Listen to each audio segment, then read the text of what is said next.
Hey guys, my name is Zan. Bless you. I'm sorry. It's I okay. was trying not to. It's okay. Bless you.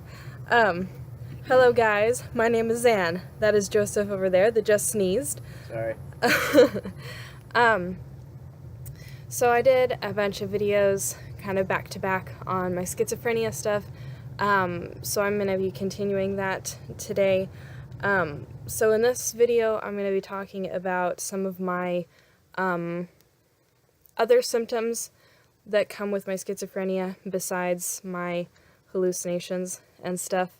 I'm going to take a moment to address the potential background noise because I have Joseph sitting next to me and the air conditioning going on, and Jacob is getting ready to go to work.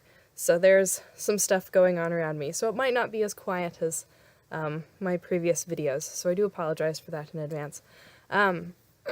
So in this video I'm going to go over some of my other symptoms of my schizophrenia besides just my hallucinations and my psychogenic seizures and dystonia and stuff that I covered in previous videos. So one of the major things that my schizophrenia, one of the major symptoms of my schizophrenia is fatigue. So I get really super tired, and sometimes it's like body fatigue where I'm like, my muscles are like weak and shaky, like I feel like I've just run a marathon. Then sometimes it's just mental fatigue where I don't have enough energy mentally to pay attention to tasks or like do really critical thinking on things. And so my fatigue kind of gets in the way a lot of things. One of the aftermath sort of side effects from having an episode of psychosis is I'm really super tired. And same goes for when I have a psychogenic seizure. Like, it's a very exhausting experience and it makes me really super tired, so I usually have to take, depending on this...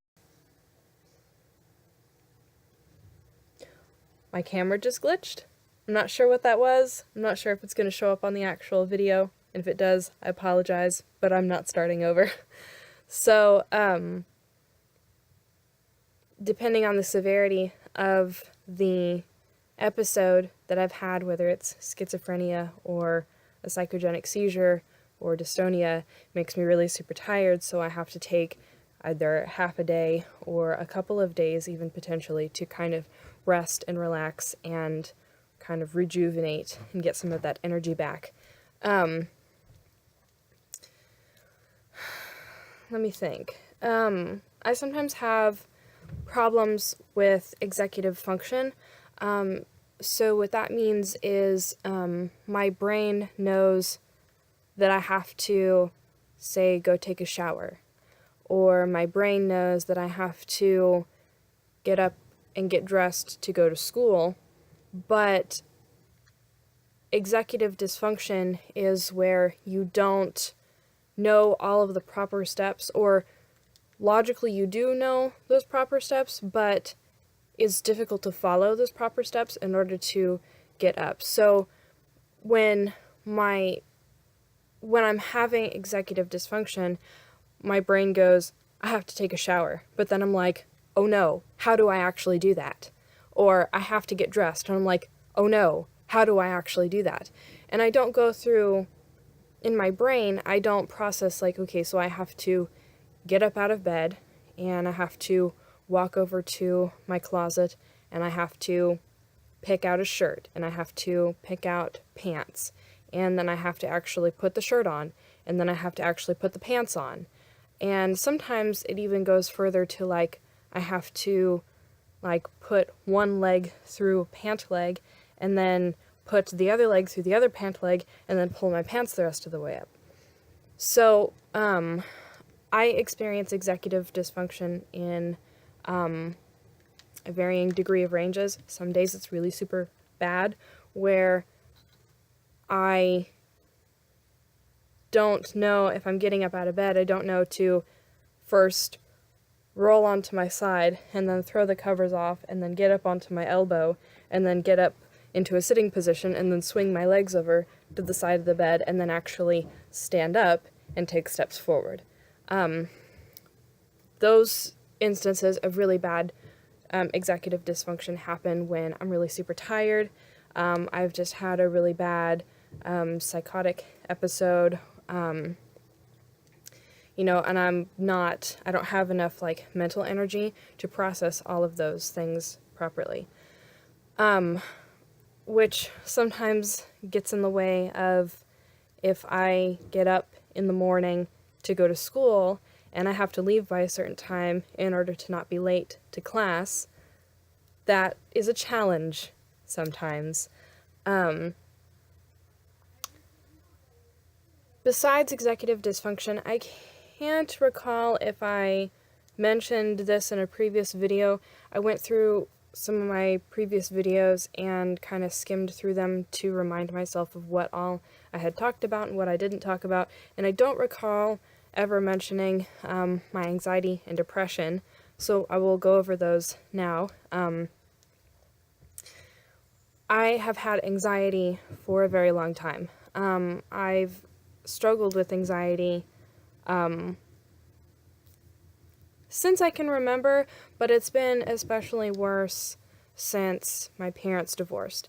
And kind of sort of the same thing with my depression, though I don't remember too much being depressed in my childhood. I remember having the normal range of motions where some days I'm just feeling really down. But depression wise, I didn't really start feeling that a whole lot until after my parents divorced, which is totally understandable. But I've struggled with depression a lot since then, and it's gotten to the point where, sort of like with my hallucinations, I'm so used to dealing with it that it's kind of normal for me now. It's no big deal kind of thing. I mean, it sucks. It's hard when I'm laying in bed and I want to get up and do something and don't have energy because I'm depressed. Even though I really want to do this thing, I just don't have the motivation to actually get up and do it. Excuse me.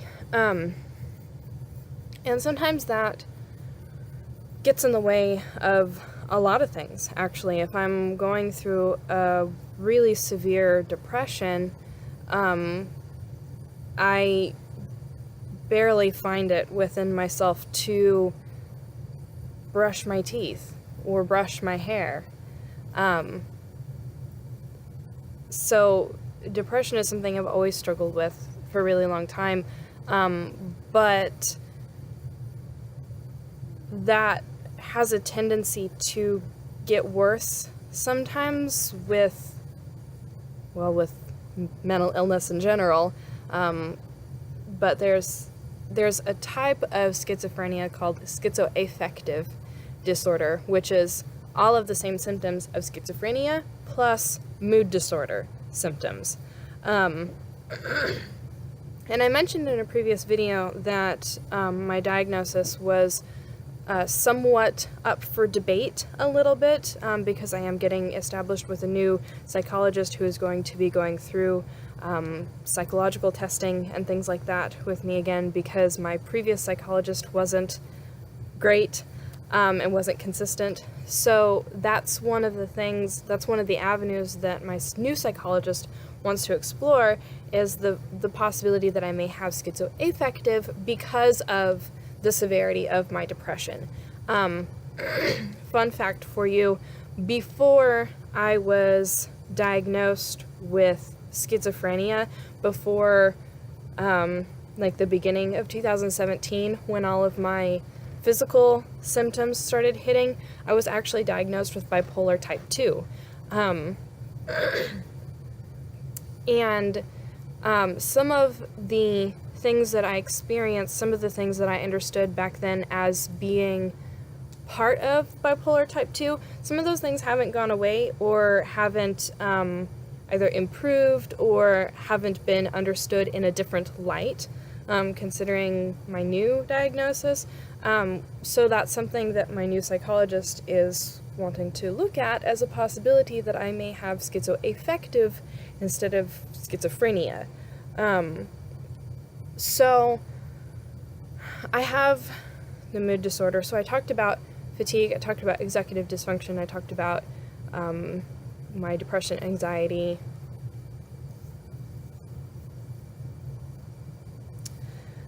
I think that's kind of about it. Now that I'm thinking about it, there's probably other things that I'm thinking of that